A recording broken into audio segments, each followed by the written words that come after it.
esse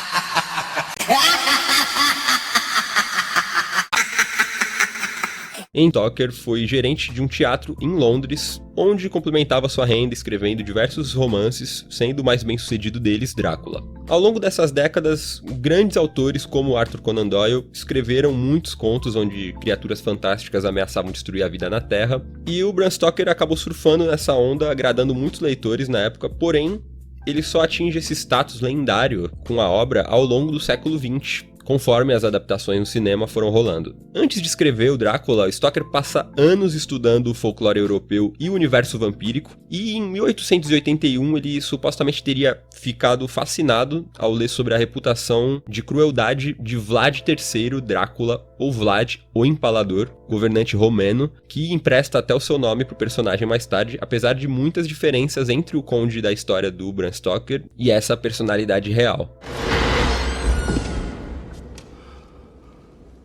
Também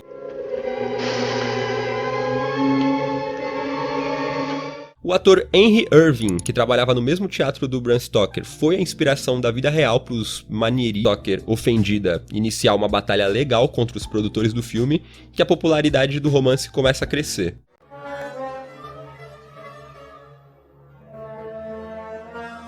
Existe Stoker. Foi publicado em 2009, e Drácula, que é um prequel que vem de interpretações de mais de 100 páginas que foram excluídas do romance original, reunidas dos fragmentos do autor. Como você ousa? A história é contada em formato epistolar. Pérez, que diabo é isso?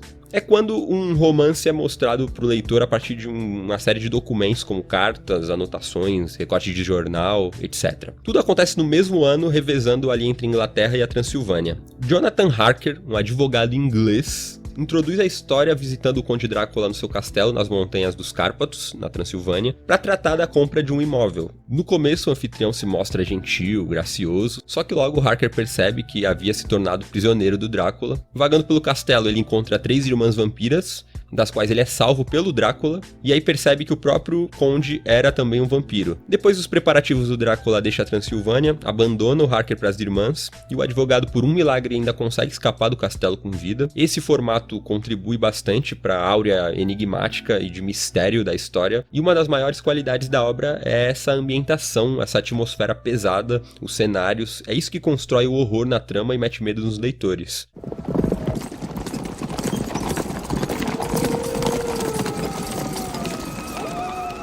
O Bram usa de tudo que a literatura gótica já tinha feito numa mistureba, começando por essa vastidão noturna logo nesse início, e a adaptação mais famosa com certeza é o filme de 92, dirigido pelo Coppola, que venceu 3 Oscars, que consegue ser mais fluido do que a versão literária, já que não depende das cartas para sua narrativa correr, e também, é claro, devido ao carisma de Gary Oldman, intérprete do Drácula, que é muito mais presente na tela do que no livro, e você acaba criando grande simpatia pelo personagem, e ele se torna aquele vilão querido da galera.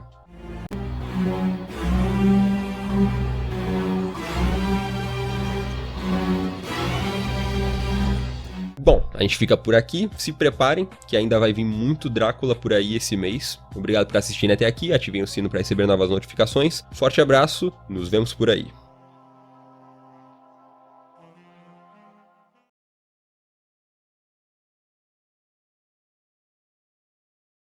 Come here.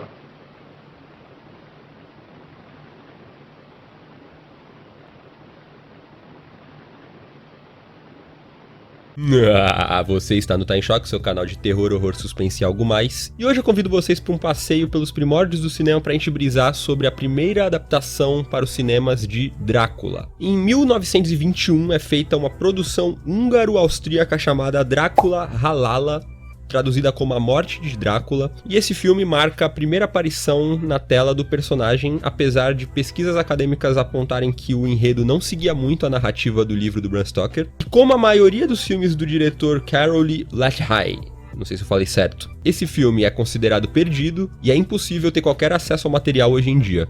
No ano seguinte, 1922, é lançado o filme mudo alemão Nosferatu, Ein Sinn von der Khan, que no Brasil ficou apenas como Nosferatu. O roteiro é uma adaptação clara do Drácula do Bram Stoker, embora alterasse os nomes dos personagens e os lugares. O longa narra a história do Conde Orlok, um vampiro nos Montes Cárpatos que se apaixona por Ellen, trazendo terror à cidade dela, Wisborg. O filme começa com um escritor relatando como que a peste assolou a cidade no ano de 1838, onde um corretor de imóveis recebe do Conde Orlok a missão de encontrar para ele uma casa nova, e sendo assim, Hutler, um de seus empregados, vai até o castelo do conde tratar das burocracias. Tirando o fato do Orlok ser careca, eu acho que eu já vi essa história em algum lugar, né? Como os produtores não tinham os direitos dos herdeiros do Bram Stoker, a viúva do escritor prontamente entra com uma ação contra eles pela violação dos direitos autorais e vence a causa.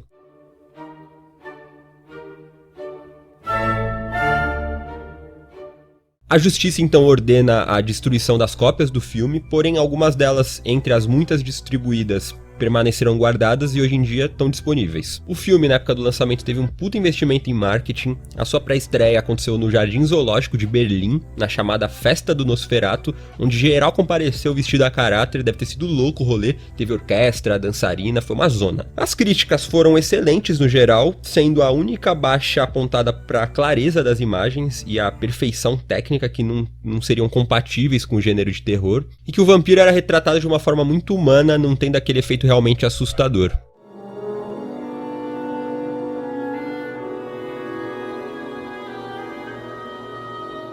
E aí só 9 anos depois, em 1931, que a Universal Pictures lança Drácula, dessa vez sim, o primeiro longa oficial baseado na peça da Broadway, que por sua vez era baseada no... Os executivos acabaram colocando ele mesmo. E inúmeros relatos disseram que a produção desse filme foi um caos, sendo o Carl Freund, o diretor de fotografia, responsável pelo controle das filmagens quase o tempo todo. Ele acabou sendo tipo um diretor não creditado, a bucha caiu na mão dele. David Manners, que é o intérprete do Harker, dizia que o Bela Lugosi ficava o dia inteiro desfilando de um lado pro outro no palco, posando na frente do espelho, jogando a capa pro ombro, gritando: "Eu sou Drácula!" E ele também não conversava com ninguém, falava bom dia, boa noite, só era um colega de trabalho muito distante. E já o Lugosi disse que nunca viu atuação por parte do Manners, alegando que ele apenas agiu no filme como o homem estranho que de fato era.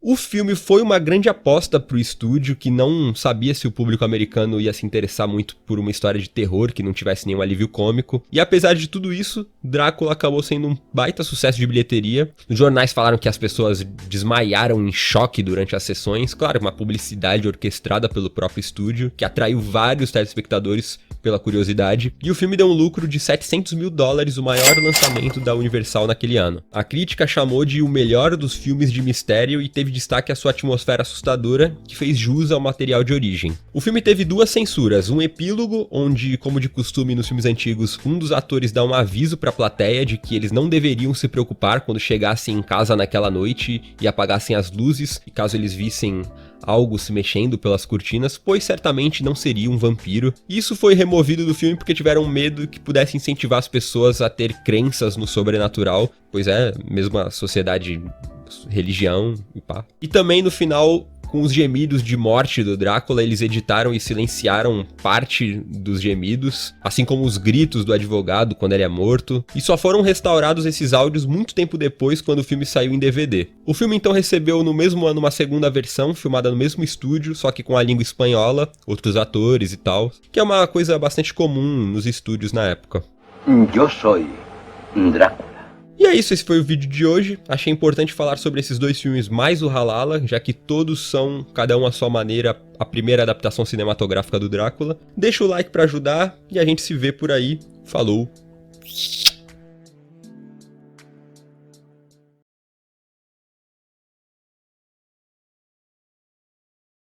Boa noite, esse é o Tá em Choque, seu canal de terror, horror, suspense e algo mais. Vamos acompanhar hoje essa longa e rica cronologia das adaptações do Drácula para as telas, ou seja, cinema, vídeo, streaming.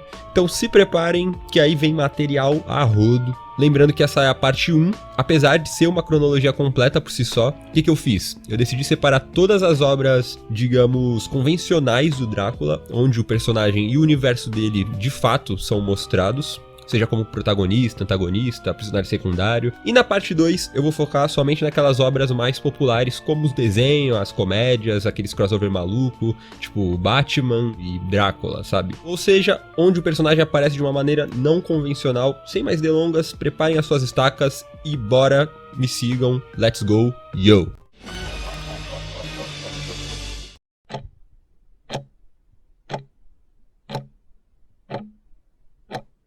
Como eu falei no vídeo anterior sobre o primeiro filme já lançado do Drácula, a gente tem primeiro aquela adaptação húngara, perdida, e não se encontra mais, seguida pelo clássico Nosferatu, até 31, quando sai o primeiro Drácula oficial estrelado pelo Bela Lugosi. Se você não viu esse vídeo, eu sugiro você assistir antes de continuar aqui, porque esses 3 filmes iniciais mereceram um destaque particular, sendo assim eu vou pular eles e vamos direto para A Filha de Drácula, 1936. Sander, look at me. What do you see in my eyes? Lançado pela Universal como uma sequência do original, porém só o ator que faz o Van Helsing volta aqui. O filme conta a história da condessa Maria Zaleska, filha do Conde Drácula, também uma vampira, que após a morte de seu pai ela acredita que destruindo o corpo dele ficará livre da sua influência e assim ela vai poder viver normalmente, porém os planos dela não sairão como esperado. Foi o primeiro papel da atriz Gloria Holden, que segundo relatos ficou extremamente infeliz com a sua escalação, já que como muitos atores na época ela desprezava os filmes de terror, não os considerando cinema de fato.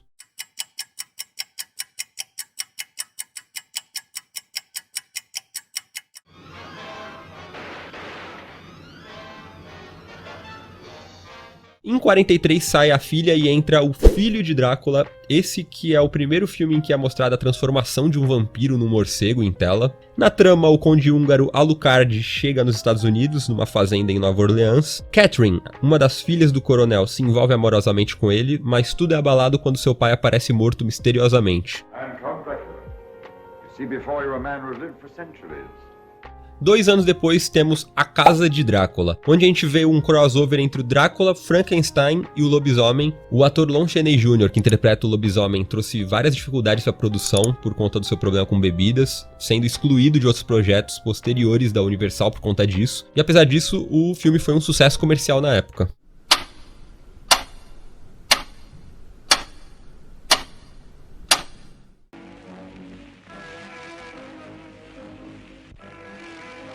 Em 53 temos Drácula Stambulda, uma versão turca do romance original que segue basicamente a história do mesmo. Essa versão é notável por vários motivos, sendo a primeira a mostrar o Drácula com as suas presas, entre outras novidades como a ligação direta com o Vlad, o Empalador, e a oferenda de um bebê recém-nascido do Drácula para sua companheira.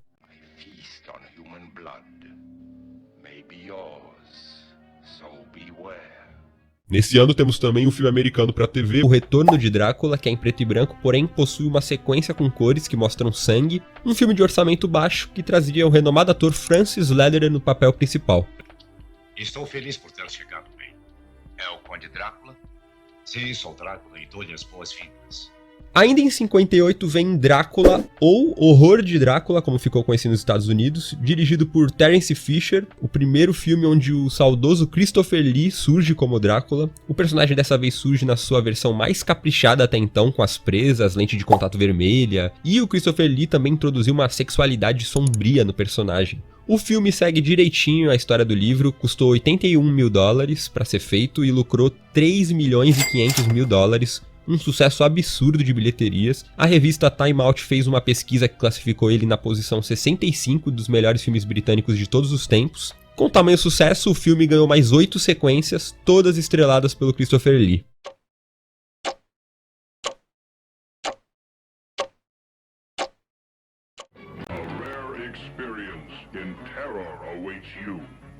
A descendant of the dreaded Count Dracula comes to life.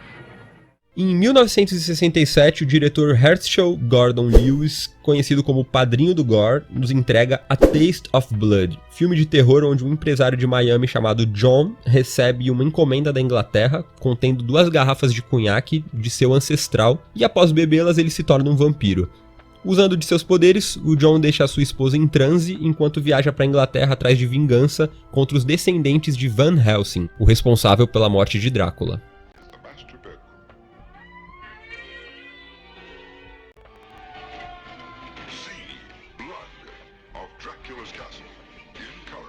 No mesmo ano temos Sangue no Castelo de Drácula, um filme B, cult, onde a gente vê o Drácula e a sua esposa vampira morando num castelo no Arizona, nos dias atuais, vivendo com nomes falsos, atraindo jovens garotas para drenar o sangue delas através de George, seu mordomo, interpretado por John Carradine, o ator mais famoso do elenco, que apesar de não interpretar o Drácula, foi nele que o filme se vendeu. Uma curiosidade trágica sobre esse filme é que a atriz Jane Mansfield, inicialmente ela tinha sido escalada para interpretar a esposa do Drácula, só que ela morreu infelizmente no acidente de carro antes do início das filmagens. Uma sequência desse filme foi pensada, mas jamais executada.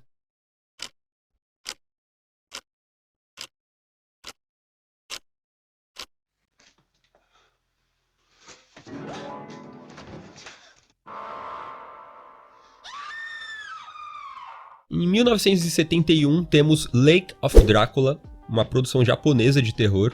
Uma jovem chamada Akiko caminha pela praia e perde seu cachorro, indo parar numa mansão europeia onde se depara com uma mulher morta num piano. Em seguida, ela é surpreendida por um vampiro. O filme recebeu críticas medianas e faz parte de uma trilogia de filmes com vampiros feita pelos estúdios Toho.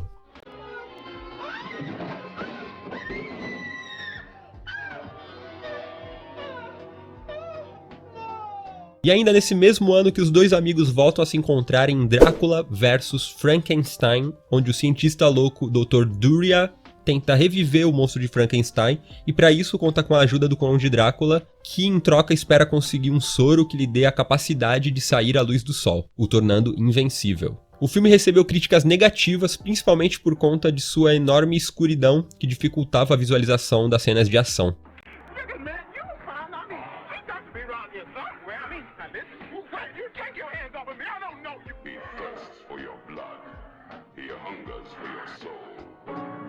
No ano seguinte chega Blacula, filme Blaxploitation, dirigido por William Crane. A história se passa em 1780, quando o príncipe Mamuad é enviado pelos anciãos da nação africana Abani para procurar o Conde Drácula, a fim de que este o ajude na supressão do tráfico de escravos. O Drácula, porém, ri desse pedido e o Mamuad é transformado num vampiro, recebendo o nome do título do filme pelo próprio Drácula, e em seguida ele é aprisionado num caixão. Nos tempos atuais, o caixão é comprado por dois decoradores e é enviado para Los Angeles, onde é aberto, despertando Blácula. A trilha desse filme é diferente da maioria dos filmes de terror, usando blues em vez de música clássica. Ele recebeu críticas mistas e teve uma sequência logo em seguida.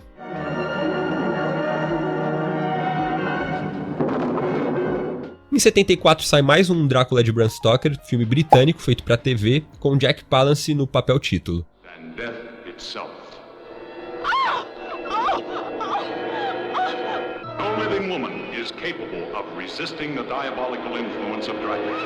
Em seguida saiu o filme espanhol El Grande Amor del Conde Drácula, começa num sanatório nos Montes Cárpatos, onde a gente vê uma figura de capa preta cometer 2 assassinatos. Em seguida um grupo se perde no meio da tempestade e busca abrigo bem nesse sanatório, onde são recebidos pelo Drácula disfarçado, que se apaixona por Karen, uma das membros do grupo.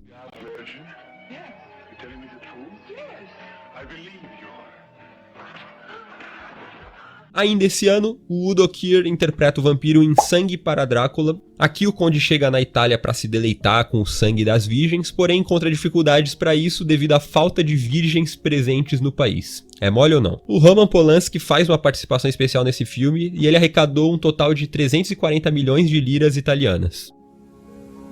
Now look deep into my eyes.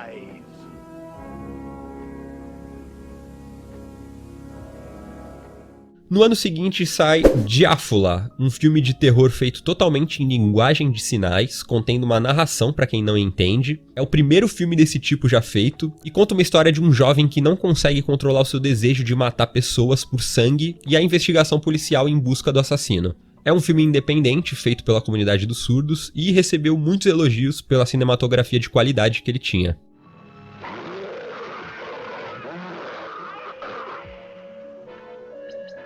Em 77 chega O Cão de Drácula, cuja trama gira em torno de um cachorro que é transformado em vampiro por um membro da família Drácula. Quem não precisa do seu melhor amigo, não é mesmo? O filme recebeu críticas terríveis. Segue.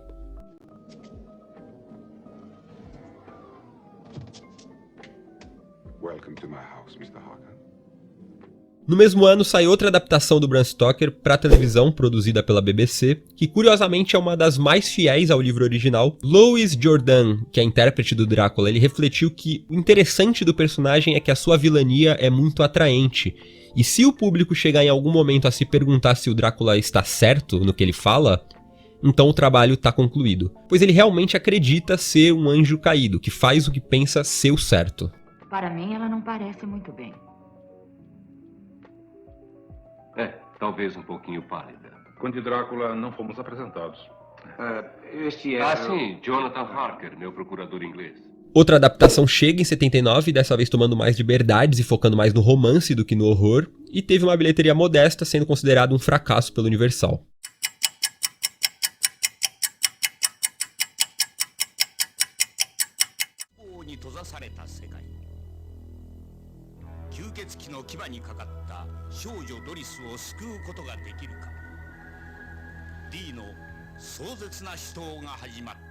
Nos anos 80, a gente só tem 2 filmes do Drácula. Começaram a dar umas férias pro Vladimir, né? Já estava sendo muito explorado. Em 85 temos Vampire Hunter D, outra produção japonesa baseada no romance de Hideo Kikuchi, onde no mundo futurista pós-holocausto nuclear, em 12.090, uma jovem mulher contrata um misterioso vampiro para protegê-la. She was light.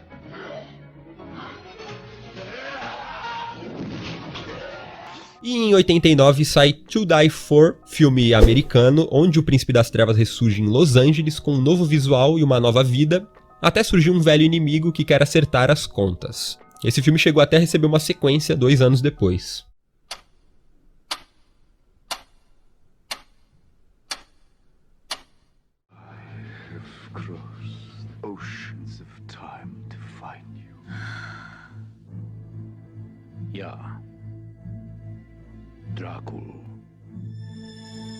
E aí, finalmente, em 1992, temos a grande obra audiovisual do morcego, Drácula de Bram Stoker, com Gary Oldman, Winona Ryder e Anthony Hopkins, que chega arrasando nas bilheterias, indicado a diversos prêmios como melhor figurino, melhor maquiagem, edição de som. Quem jogou a ideia de fazer esse filme no Coppola foi a Winona Ryder, mas como ela tinha pulado fora do Poderoso Chefão 3 de última hora, ela pensou que o diretor não quisesse ver ela nem pintada de ouro, que tinha pego o ranço dela. Só que ele acabou dando corda, fez o filme e deu no que deu. O Keanu Reeves, que interpreta o Harker, foi massacrado pela crítica. Disseram que a atuação dele foi muito fraca e que o Gary Oldman ofuscou ele totalmente. Coitado do Keanu. O filme foi um marco no cinema de horror, sendo o único Drácula que já ganhou um Oscar.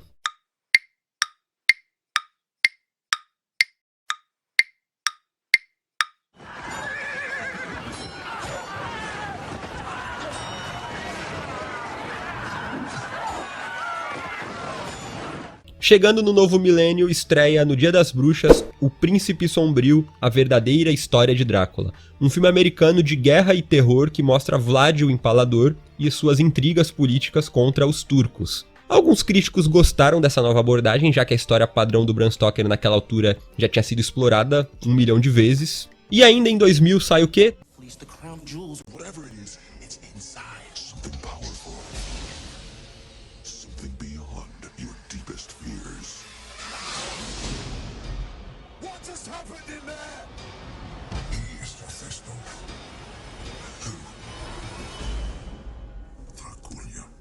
Drácula 2000, sim, esse que eu lembro de ver na tela quente. A trama segue o Drácula chegando em Nova Orleans à procura de Mary Heller, descendente do Van Helsing. Foi considerado uma decepção crítica e comercial. Eu fiquei surpreso lendo isso, já que eu tenho lembranças até que boas desse filme.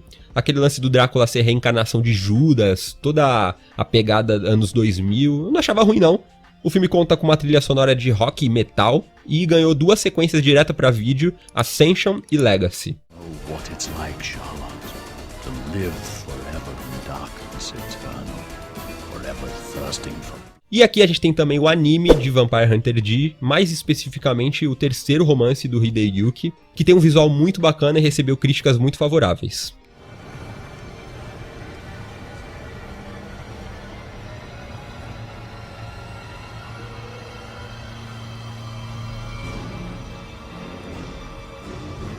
Em 2002 sai uma minissérie italiana dividida em 2 partes, A Maldição de Drácula, que é baseada no Bram Stoker, porém traz os eventos do livro para os dias atuais.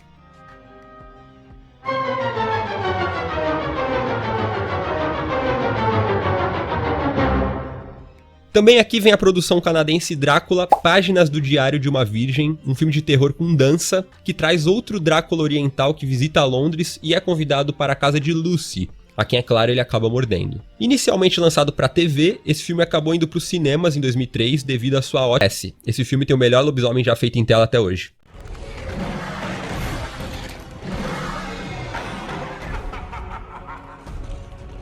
Também é em 2004 que sai Blade Trinity, também conhecido como o Blade que não deveria ter existido, ou o pior da trilogia, onde o antagonista dessa vez é Drácula, o rei dos vampiros.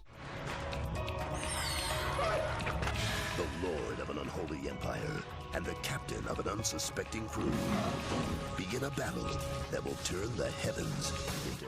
No fim do mesmo ano chega Drácula 3000, tava demorando, né? Na trama, vemos o espaço sideral no século 30, onde o Capitão Van Helsing e sua equipe entram na Demeter, uma nave espacial abandonada, e se deparam com o Conde Drácula.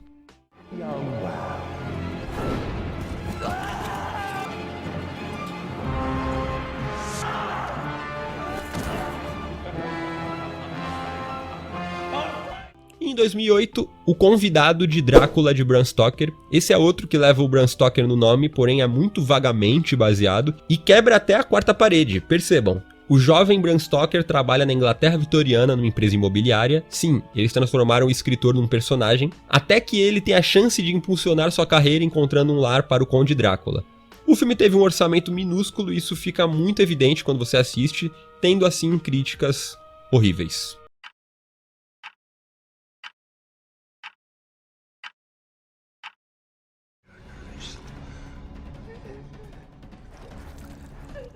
Em 2012 chega mais uma versão moderna da trama, com Drácula Reborn, onde Jonathan Harker propõe a venda de um prédio abandonado e dominado por gangues a um preço muito baixo para o seu cliente rico, Vladimir Sarkany, e adivinhem quem é esse. Foi lançado diretamente em vídeo e teve críticas médias para ruim.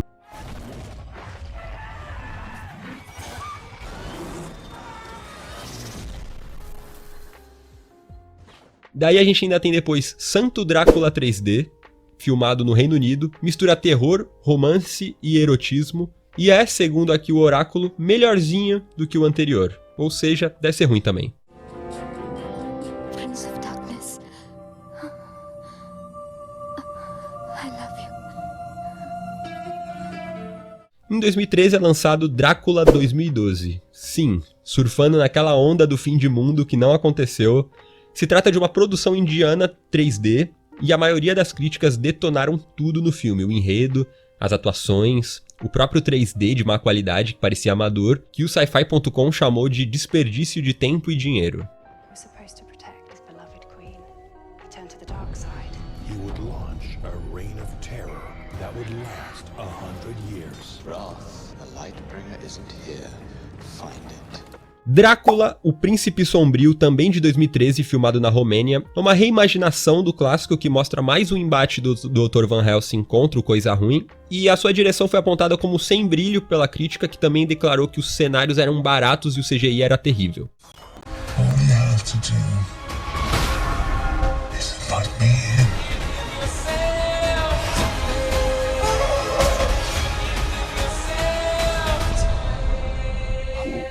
Who are you?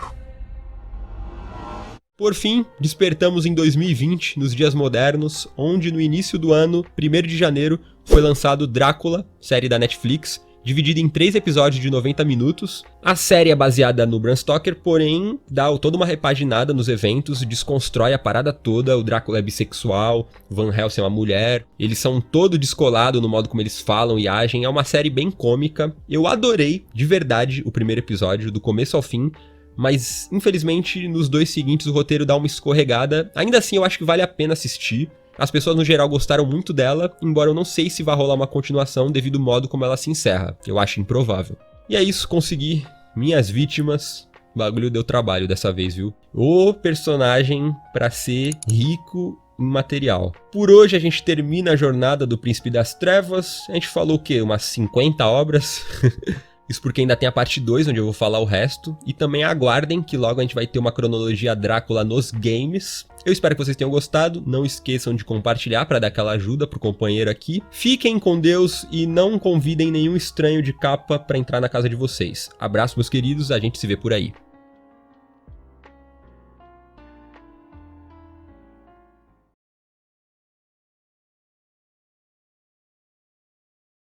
E aí pessoal, esse é o Tá em Choque, seu canal de terror, horror, suspense e algo mais. E aqui estamos novamente com muita alegria no coração e maldade na mente. Espero que a semana de vocês tenha sido ótima. E hoje lhes trago a parte 2 da cronologia Drácula nos cinemas, onde na primeira parte eu apontei só aqueles filmes convencionais que retratam o personagem no seu habitat natural. E hoje com essa parte 2 a gente vai dar foco para aquelas obras mais desconstruídas, que pegam o personagem emprestado para fazer uns negócios mais fora da caixinha. Então, assumam seus assentos e venham comigo.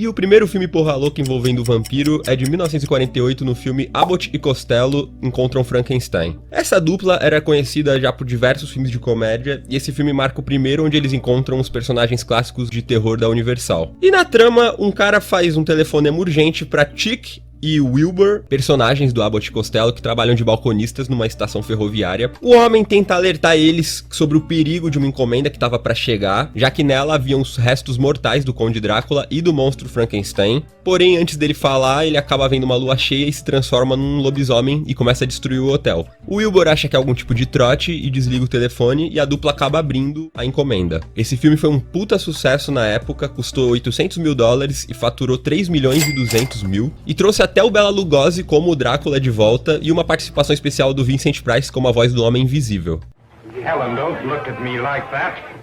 Em 64 sai o filme experimental Batman Drácula, que foi feito sem a permissão da DC, dirigido por um fã dos dois personagens, Andy Warhol. Todo mundo pensava até que esse filme tivesse sido perdido, só que um documentário em 2006 mostrou algumas cenas dele provando o contrário, apesar de haver pouquíssimas informações a respeito dele.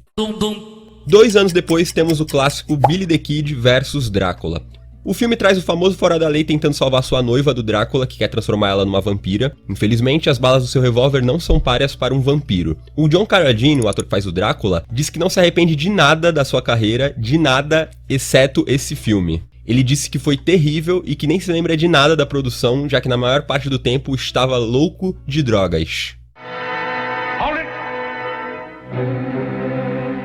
Em 67 a gente tem outro Batman contra Drácula, uma produção filipina, e essa sim foi perdida e PS também não foi autorizada pela DC. No mesmo ano sai A Festa dos Monstros Loucos, uma animação musical de stop motion que reúne diversos personagens na Ilha do Mal. O Drácula aqui é um personagem bem secundário e o protagonismo é todo do Frankenstein. E o meu dente sugador para possuir esse segredo. O que é que você me diz? No ano seguinte, sai Santo en el Tesoro de Drácula, um filme mexicano estrelado por El Santo, um famoso ator e lutador mascarado, e no filme ele viaja para o passado em busca dos tesouros do Drácula. Existe uma segunda versão desse filme chamada El Vampiro y el Sexo, uma versão adulta, que só foi descoberta em 2011. Tesouros, etc. E falando em sacanagem, em 71 sai Vampiros Lesbos, um filme erótico de parceria alemã e espanhola que conta sobre uma americana que trabalha num escritório que passa a ter sonhos sexuais envolvendo uma vampira. Ele foi um sucesso na Europa, sendo o primeiro filme com a temática lésbica ali no centro da trama, e a trilha sonora é elogiadíssima, sendo usada até pelo Tarantino no filme Jack Brown anos depois. Drácula.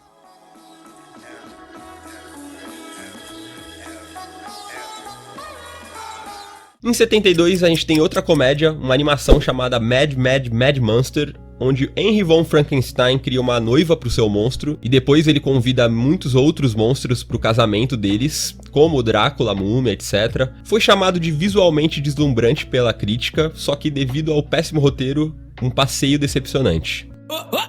Em 74 vem Drácula Sensível, ou Confissões de um Bebedor de Sangue, um filme francês de terror e comédia. E qual que é a história? 2 roteiristas e 2 garotas são mandadas pelo diretor para visitar um castelo de um ator famoso de terror e convencer ele a fazer filmes românticos. Só que quanto mais tempo eles ficam pelo castelo, mais provável é de que o ator seja um vampiro de verdade. Oi! Vem. Ainda esse ano tem Vampira, onde o Drácula tá com a idade avançada e para conseguir as vítimas precisa abrir o seu castelo para visitas. A fim de reviver a sua amada, o Drácula planeja drenar o sangue de várias garotas da Playboy que vivem na mansão. Não me pergunte.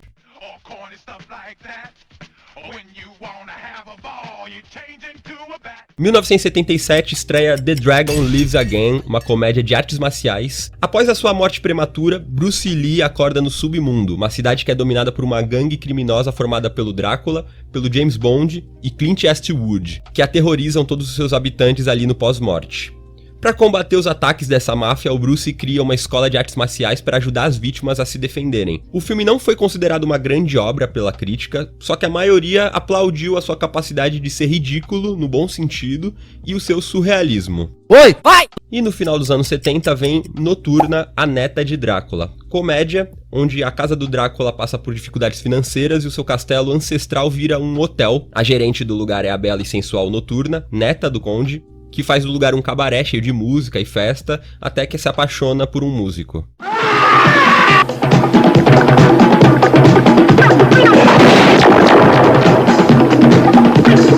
E outra comédia, ainda em 79, é Amor à Primeira Mordida. Aqui o Drácula é expulso do seu castelo pelo governo comunista da Romênia, que quer transformar o lugar numa academia, obrigando assim o vampiro a ir para Nova York criar altas confusões.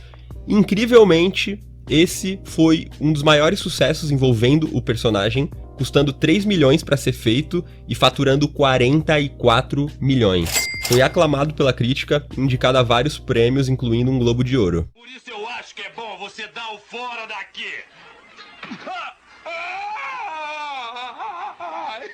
Deixa que eu pego esse imbecil. E não podia faltar uma produção italiana, né? Em 85 chega Fraccia contra Drácula, onde um tímido vendedor de imóveis precisa vender o castelo do Drácula, enquanto seu chefe, no estilo Mr. Magoo, não consegue enxergar que eles estão lidando ali com o rei dos vampiros. Non ci possono mica ammazzare, no? Sì. No, mi scusi, signor. Ainda nos anos 80 é lançado o Esquadrão Monstro, onde o Drácula lidera uma equipe formada pelos monstros da Universal contra um grupo de crianças bem ligeira e esperta que possuem o Diário de Van Helsing. E apesar de não ter sido um grande sucesso na época, foi aquele filme que quando saiu ninguém deu uma foda, só que com o passar dos anos acabou virando um clássico. Um ano depois desse vem Waxwork, ou Waxwork. Numa pequena cidade suburbana, um grupo de estudantes visita um museu de cera e descobrem que o lugar contém portais para outros mundos estranhos que continham personagens do horror. Esse filme ganhou uma sequência alguns anos depois. Scooby-Doo and the Ghost School chega na mesma época, e nessa animação o Scooby e o Salsicha vão parar por acidente numa escola onde os alunos são filhos dos monstros, como Cibela, filha do Drácula, Elsa, filha do Frankenstein, e por aí vai. Chegando nos anos 90 vem a estreia de Monster Mash, uma comédia musical onde um casal adolescente volta pra casa depois de uma festa de Halloween, só que devido a problemas no carro eles vão parar na mansão de Victor Frankenstein, onde estão diversos personagens estranhos do universo de horror.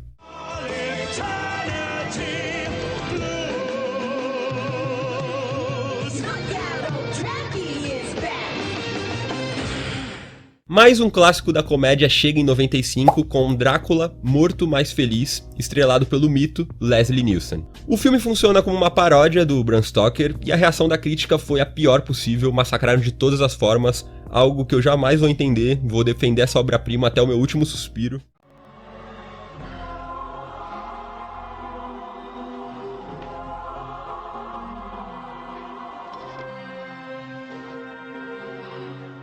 E 10 anos depois sai Batman vs Drácula, onde Gotham corre perigo com a chegada do Senhor Alucard, lê ao contrário, que é ninguém menos do que o Drácula disfarçado. Bruce Wayne, que tá em meio a um romance com a jornalista Vicky Vale, descobre a identidade do vampiro e começa a mover os esforços pra detê-lo. Essa animação é baseada na série de desenho do Batman, só que tem um tom bem mais sombrio, e apesar de ter sido um sucesso na crítica, teve uma sequência cancelada.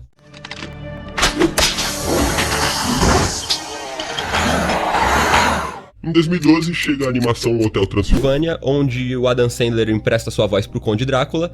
No filme ele toca um hotel onde os monstros podem descansar da civilização, e a sua filha Maeve está para completar 118 anos, quando a festa é atrapalhada por uma inesperada visita de um viajante humano que acaba se apaixonando pela Mavis. O filme foi um sucesso de bilheteria e acabou virando uma trilogia nos anos seguintes. Hã? Acabei de usar meus poderes para apagar sua memória. Eu olhei direto nos seus olhos. Ah, será que é minha lente? Hein? Espera aí que eu vou tirar ela rapidinho. E por fim, outra animação chegou em 2017, Uma Família Feliz, que não é tão conhecida no Brasil quanto Hotel Transilvânia, onde o filme começa com o Drácula lamentando a sua solidão quando recebe um telefonema de Emma, que liga por engano achando que fosse uma loja de fantasias de monstros. O filme foi um fracasso comercial, custando 30 milhões no seu orçamento e faturando apenas 26 milhões. Foi escolhida por ser infeliz. Só quando feliz ficarem humanos voltarão a ser. É isso, pessoal, por hoje é só. Terminamos aqui nossa jornada pelo fantástico universo audiovisual do Drácula. Se você não viu a parte 1 ou diversos outros vídeos sobre o personagem que a gente está lançando aqui recentemente, dá uma conferida depois. Muito obrigado pela audiência e a gente se vê por aí. Bye bye.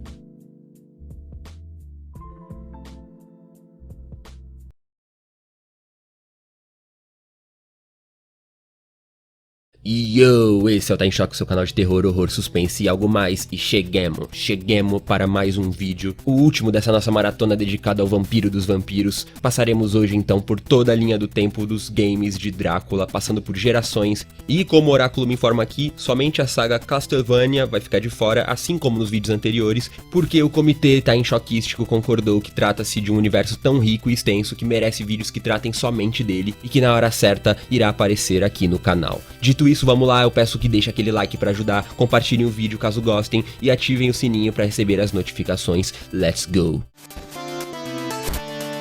Nossa história começa lá em 1979 com o Atari 8-bits, Apple II, Commodore 64, entre outros, quando a muito extinta Adventure International lança The Count, o Conde.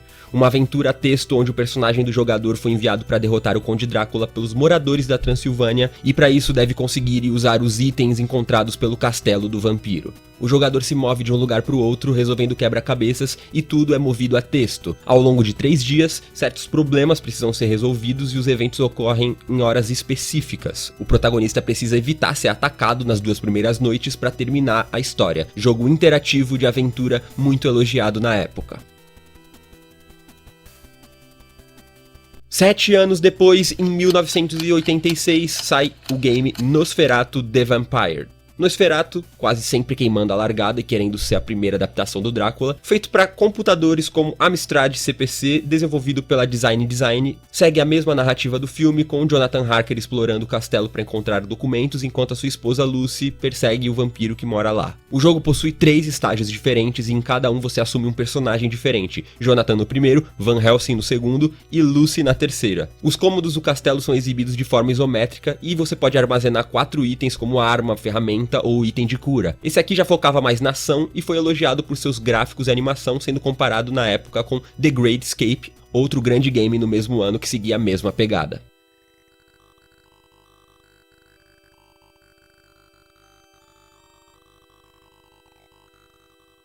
Ainda em 86, para a mesma plataforma, sai Drácula, somente Drácula dessa vez, e na história a mesma coisa, advogado inglês viaja para Carpátia e logo cai na armadilha do Drácula. O jogo também trabalha com textos, tendo gráficos estáticos em alguns locais e também se divide em 3 partes. A primeira noite, onde o advogado chega no país e percebe coisas estranhas rolando no hotel, a chegada no castelo, onde ele conhece o anfitrião e percebe que precisa escapar, e a caçada, que é quando tudo já rolou e um psiquiatra no manicômio da Inglaterra recebe uma carta alertando sobre mortos-vivos e caixões, enquanto um de seus pacientes fica cada vez mais perturbado. Esse foi o primeiro videogame a ser classificado pela BBFC, organização britânica que classifica a censura nos filmes, e acabou sendo recomendado para pessoas a partir de 15 anos devido às suas imagens sangrentas.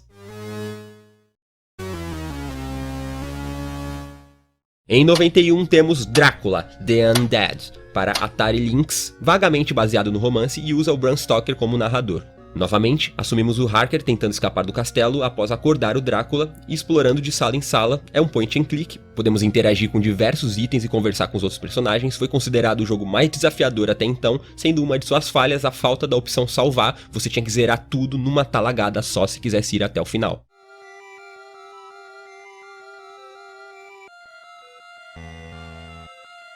No mesmo ano, temos um caso interessante. Drax Night Out foi um jogo produzido para a Nintendo, onde você controlaria o Drácula com a sua rotina pelo castelo, evitando os aldeões hostis, hipnotizando com seu olhar vampírico, fazendo armadilhas. Ao capturá-los, você poderia sugar o sangue deles e se transformar num morcego para andar pelas torres, ganhar melhorias. Ao sair do castelo, você ganha acesso a uma cidade aberta para explorar, procurar uma noiva, atormentar a casa dos outros, etc. O jogo parecia ser classe A, mas ele nunca foi lançado, pelo menos não oficialmente. Os seus dados foram liberados na internet muitos anos depois, só que o que acontece? O desenvolvedor Mark Lester disse que por problemas financeiros, quando eles estavam quase concluindo o jogo, os publicadores insistiram em colocar uma empresa de sapato, a Reebok, como patrocinadora do jogo, e assim eles tiveram que colocar o Drácula usando os sapatos Reebok. Porém, o patrocínio não foi suficiente para salvar o jogo, que mesmo concluído, nunca fora comercializado.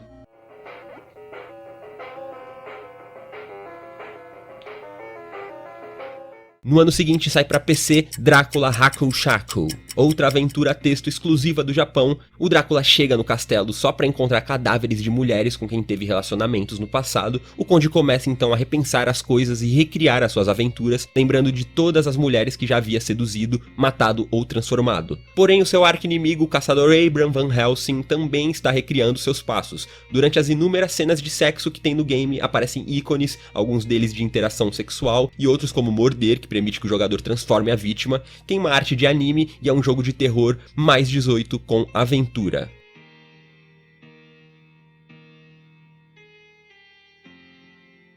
No final do ano, a SEGA lança Master of Darkness, jogo de plataforma que lembra Castlevania, onde a gente assume um psicólogo chamado Dr. Ferdinand. Este que tenta derrotar o Drácula, que está por trás de uma série de assassinatos em Londres que foram atribuídos a Jack, o Estripador. O serial killer é de fato responsável pelos assassinatos, só que a razão é que ele usa o corpo e o sangue fresco das vítimas como um ritual de oferenda para ressuscitar Drácula. O jogo possui 5 rodadas em diferentes cenários, como um castelo, um cemitério, um laboratório, etc. E os inimigos que a gente enfrenta incluem zumbis, morcegos, lobos, fantasmas, esqueletos. E para derrotar você precisa utilizar armas brancas e de longo alcance. Foi bem elogiado na época em sua qualidade e jogabilidade, mas alguns críticos consideraram alguns inimigos irritantes, principalmente os cachorros.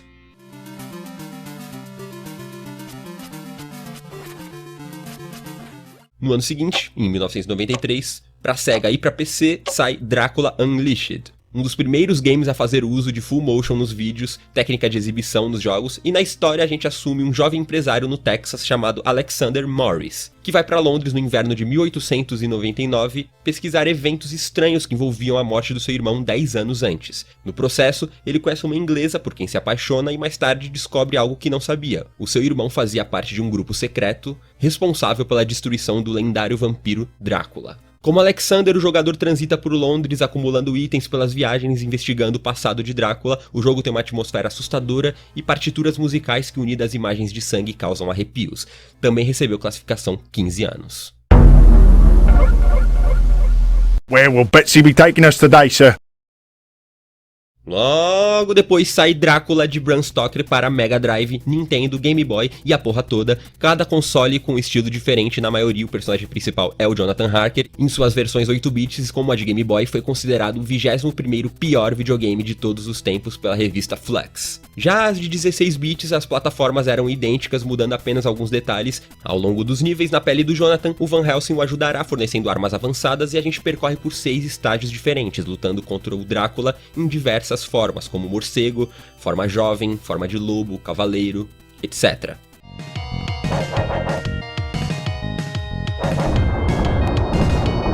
Aí, em 96, sai Dráscula, The Vampire Strikes Back, criado na Espanha para PC, onde John Hacker tenta ajudar o Conde Drácula a vender imóveis na Transilvânia. Esse aí, eles foram ainda mais cara de pau do que os caras que fizeram o Nosferatu na hora de usar a obra original. Foi considerado um ótimo game, pioneiro no gênero na Espanha, que apesar de possuir um humor negro não muito aceito hoje em dia, pode ser encarado como um guilty pleasure. Dráscula não teve sucesso nas vendas devido à má distribuição, que impediu que muitos jogadores tivessem acesso. Foi considerado uma peça rara, mas alguém acabou jogando ele na internet tempos depois.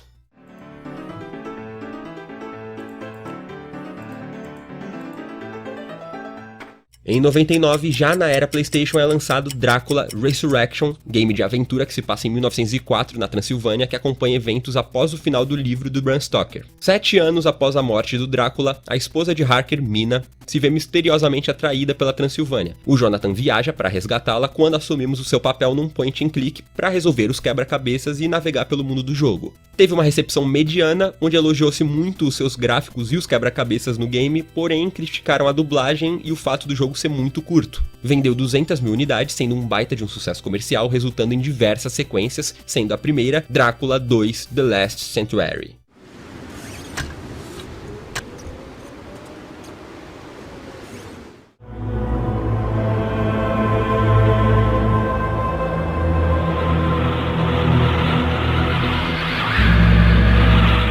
Aqui já nos anos 2000 segue o mesmo padrão do game original, onde o Jonathan, depois de conseguir resgatar a Mina do castelo do Drácula, percebe que o vampiro havia traído ela para Transilvânia justamente para que ele a seguisse, pois queria que o advogado adquirisse o anel do dragão que o próprio Drácula não poderia encontrar, já que tinha sido encantado por São Jorge. O Harker permitiu então que o Drácula tivesse o anel no seu alcance e os planos do Conde apenas começaram. Dentro de cada cenário estático, o jogador pode olhar em 360 graus e pode mudar o estilo do cursor dependendo da finalidade, como flecha para se mover, mão para pegar, lupa, etc.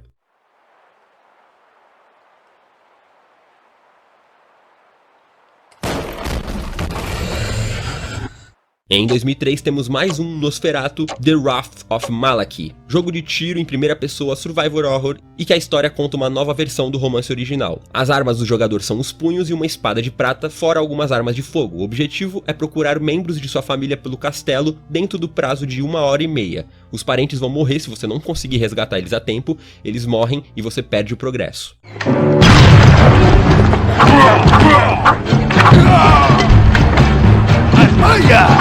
Em 2004 temos o game baseado no filme do Van Helsing para Play 2 e Xbox, que possui muita semelhança com Devil May Cry, da Capcom. Você controla o Van Helsing com seu par de pistolas pelos eventos do filme, podendo aprimorar suas munições e adquirir novas armas, e também dispomos de um gancho à la Batman para se mover e combater os inimigos.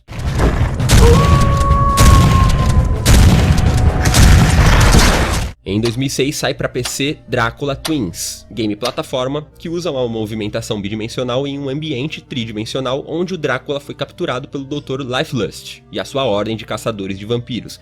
Sendo assim, os filhos gêmeos de Drácula, Drac e Dracana, partem numa missão para salvar o pai. Cada um dos gêmeos possui habilidades especiais na aventura repleta de inimigos e desafios.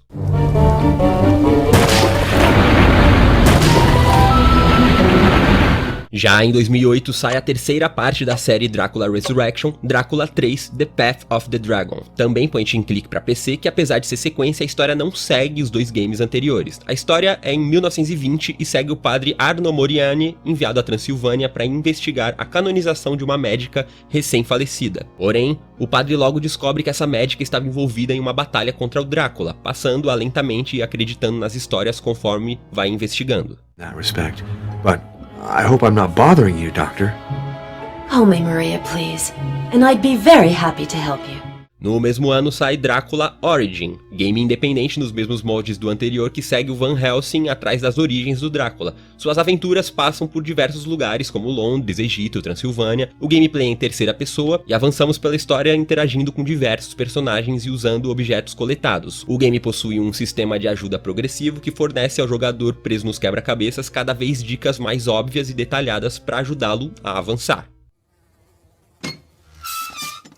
There. The grate is slightly ajar. Em 2012 sai para celulares o game Vampire Season Monster Defense, game que funciona no estilo Tower Defense. Vlad, mais conhecido como Drácula, tem sido caçado há séculos sem sucesso pelo clã Van Helsing. Ele costumava morar num castelo na Transilvânia até 2012, quando é descoberto pelo clã, e agora Drácula depende das habilidades de defesa e estratégia dos jogadores para protegê-lo de uma horda de caçadores. Um game muito divertido que foi elogiadíssimo pelos críticos.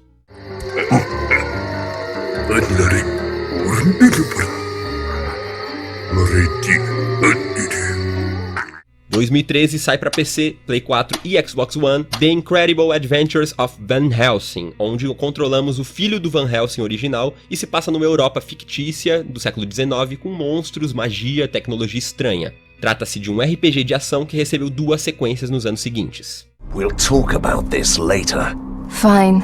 Don't even thank me.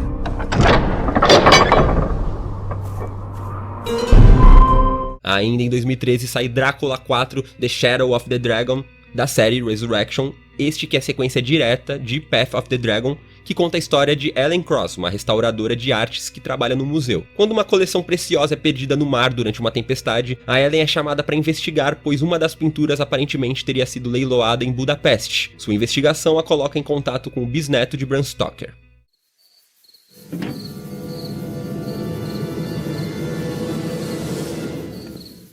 Em seguida, chega a última parte dessa saga com Drácula 5 The Blood Legacy, este somente para PC e Android, onde agora a Ellen precisa ir até Chernobyl para investigar uma sociedade secreta fundada pelo irmão de Vlad, o Empalador, Radu, se colocando em meio a um conflito que já dura mais de 500 anos entre essa sociedade e os seguidores de Drácula.